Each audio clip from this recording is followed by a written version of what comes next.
Saya mempunyai ibu yang sangat luar biasa. Dari saya kecil, dari zaman saya SD sampai saya sekarang, saya dulu belum mengerti apa-apa. Dan ibu saya selalu dizolimi orang, menurut saya, menurut pandangan saya.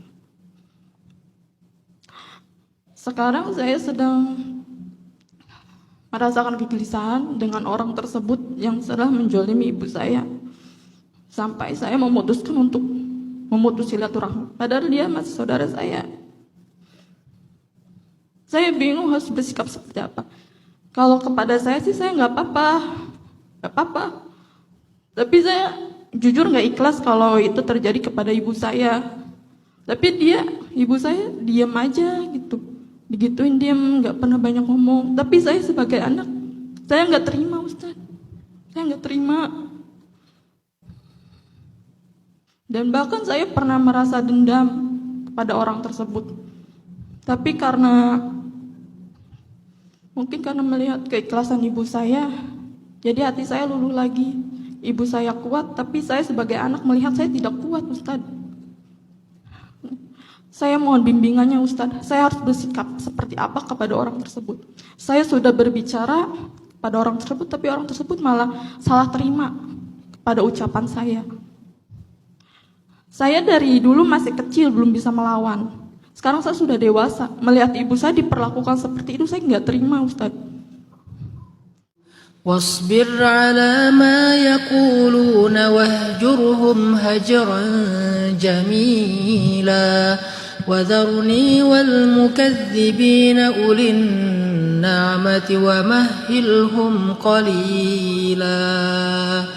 Dan bersabarlah terhadap apa yang mereka ucapkan dan tinggalkanlah mereka dengan cara baik-baik.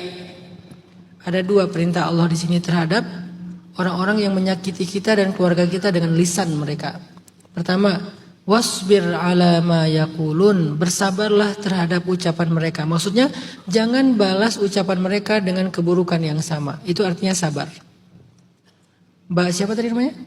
Mbak Ida sudah melakukan itu, tidak membalas dengan keburukan. Insya Allah itu bagian dari kesabaran Mbak Ida. Apalagi ibunya, Masya Allah ini perempuan yang sabirah, perempuan yang sabar banget. Dan pasti ini perempuan istimewa. Walaupun orang gak melihatnya.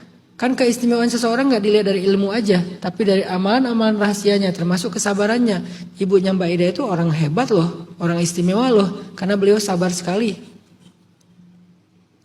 Dan Allah bilang di surat Al-Baqarah 155, wabasyiris sabirin, sampaikan berita-berita gembira kepada orang yang sabar. Itu yang pertama. Yang kedua, wahjurhum, tinggalkan mereka.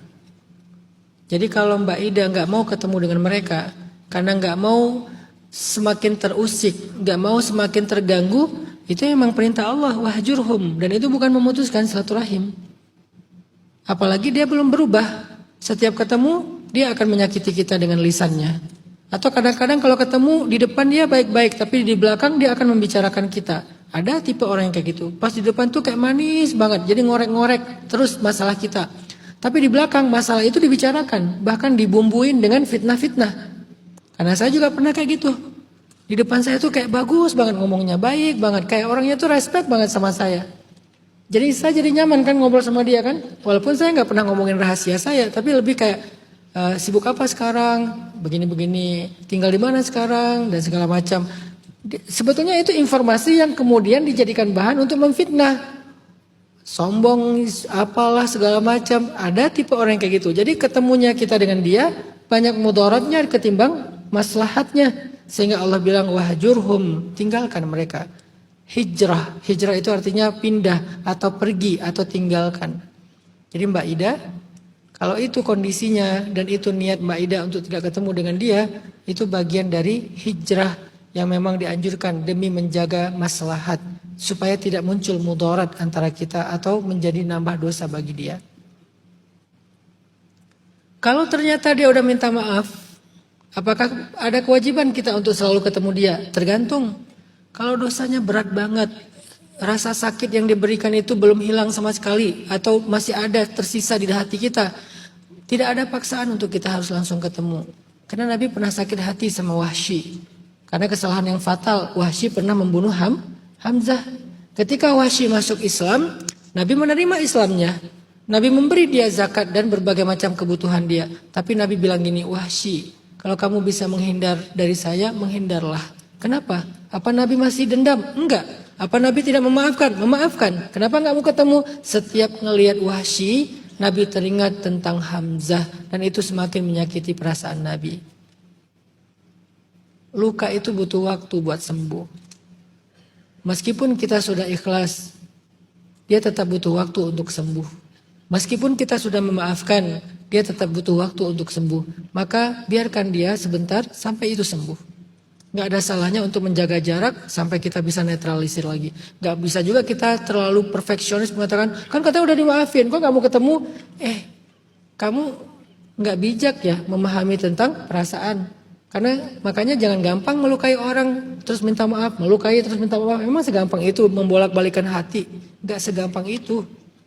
Yang penting hati kita gak dendam. Yang penting kita nggak mau membalas keburukan dengan keburukan. Soal luka itu butuh waktu, itu manusiawi. Baru disebut berlebihan kalau kita mengharapkan dia celaka. Kayak cerita tadi, masuk ke dalam truk molen. Itu namanya dendam, punya niat buruk kan gitu ya. Tapi kalau saya udah memaafkan dia, kalau dia minta maaf ya, saya udah memaafkan dia. Cuman saya kalau ketemu dia ingat dulu ketika dia menghina ibu saya masih belum bisa menghilangkan rasa sakit dan sedihnya. Ya nggak apa-apa, butuh waktu. Minta sama Allah, ya Allah sembuhkanlah luka saya. Rabbi syrah li sadri, ya Allah lapangkanlah dada saya. Sampai nanti udah netral, baru balik lagi. Jadi Mbak Ida nggak apa-apa. Kalau Mbak Ida masih menjaga jarak dengan orang tersebut, bukan memutuskan silaturahim, hanya tidak mau muncul mudarat. Allahu a'lam.